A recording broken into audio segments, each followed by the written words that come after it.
Okay, the basic fundamental idea here is we've got these representationals, these input channels. Just to use symbols, so visual, auditory, olfactory, gustatory, and kinesthetic, using the hand as a symbol for the whole kinesthetic system. So from these various input channels come information.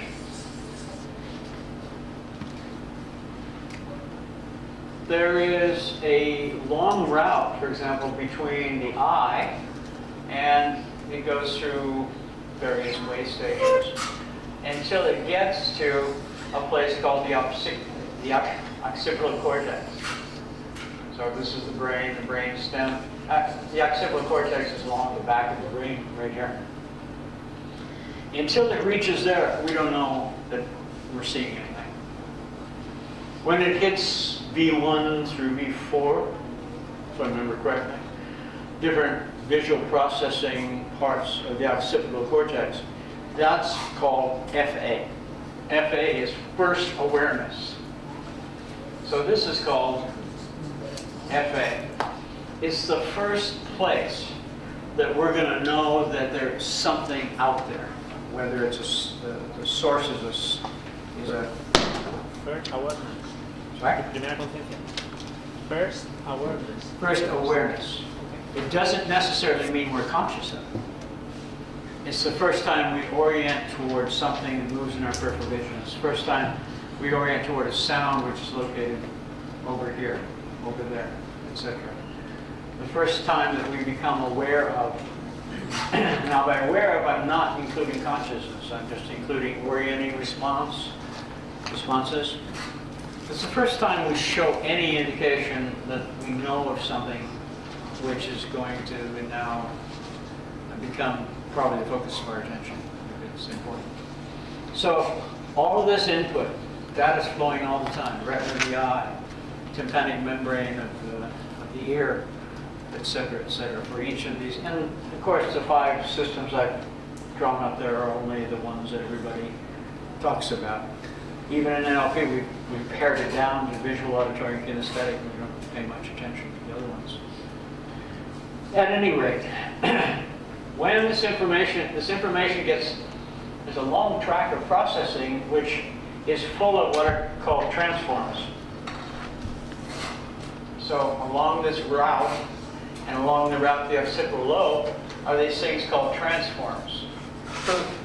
That is, if we could look at the form of the input, the compression wave at the ear, and the movement of the semicircular canals where the various small hair fibers are distorted by the movement of the liquid in the inner ear, the relationship between what's out there and what we get when this gets to the temporal lobe is incomprehensible. So there's some object out here, the sun itself. Okay? So the sun is shining. Rays from the sun move through the lens of the eyes, strike the back of the retina where the rods and cones are stimulated. An electrical impulse now travels along the optic nerve through the optic chiasm where things get, you understand, the left side of both of whatever your eyes are detecting goes to your right hemisphere. The right side of both ears goes to the left hemisphere. It's actually quite a complicated system at that point. And it's only it's primarily by triangulation, that is the 2 perceptual positions and the distance between the eyes, that gives us depth perception. Otherwise everything would look flat. It's not exactly true, but the major way in which we triangulate to know what the depth, how far away something is from us, and what's behind and what's in front of other objects, is by the fact that the eyes have overlapping points of view, but they have different positions from which they get the light waves. The photons come from the object externally that stimulate the rods and the cones. Now, there's a bunch of things, these transforms, that occur as the electrical activity stimulated by the striking of the photons the wavelengths coming off the object from the outside, the way they activate the rods and the cones in the retina of the eye, the back of the eye, will generate certain activity. It goes along the optic nerve through the optic chiasm, where this sorting, both left sides go to the right, both right sides of what the eye see go to the left, goes back through all these transforms and ends up on the occipital lobe back here, where it is for the first time we see. So am I standing in front of you? Yeah, everybody agrees. Are you seeing me in front of you? You're actually seeing an image on your occipital lobe. It's really behind you. And as a baby, you saw things and you reached out for it, and you learned the things that were back here corresponded to events that you could verify tactily.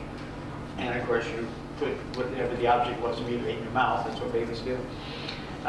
So the events that happen back here, you learn are events images here, which are actually in front of you as you look at the world around you.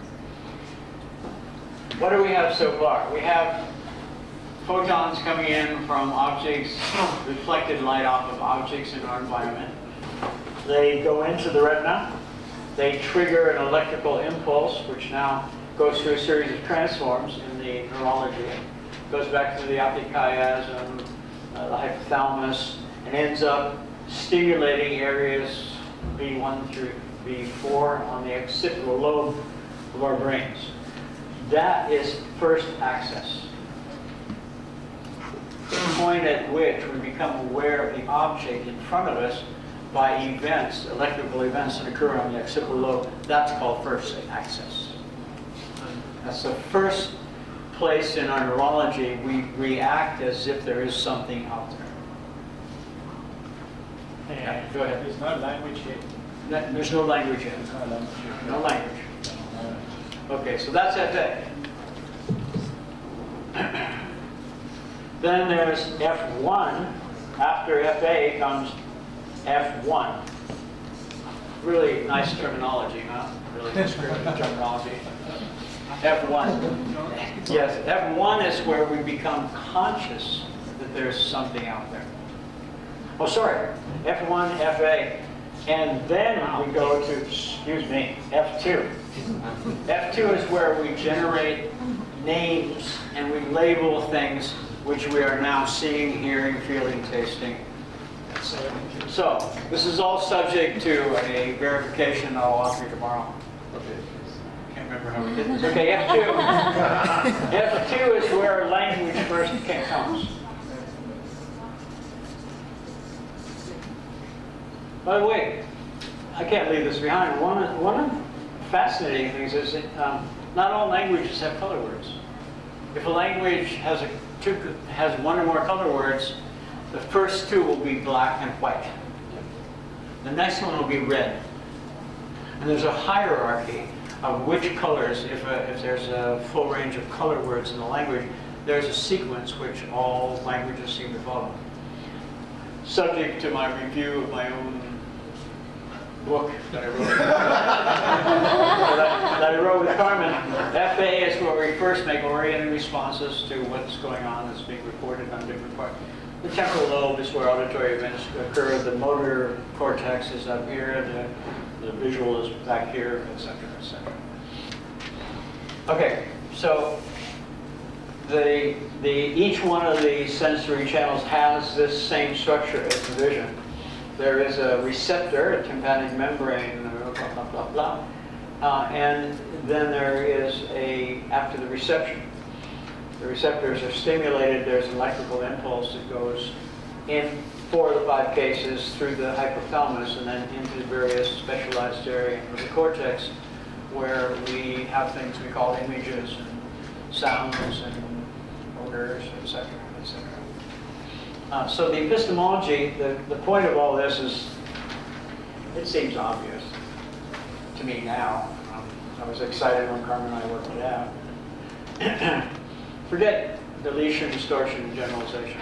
This is a finer cut on the epistemology of experience and language. And the relationship is We don't get language till well after these processes, the sensory processes, have already been taken through a series of neurological circuits, transforms which change them in ways we don't really understand. So the idea of having access to reality becomes a very slippery idea. You notice how the neurology actually reports the things that you refer to as reality.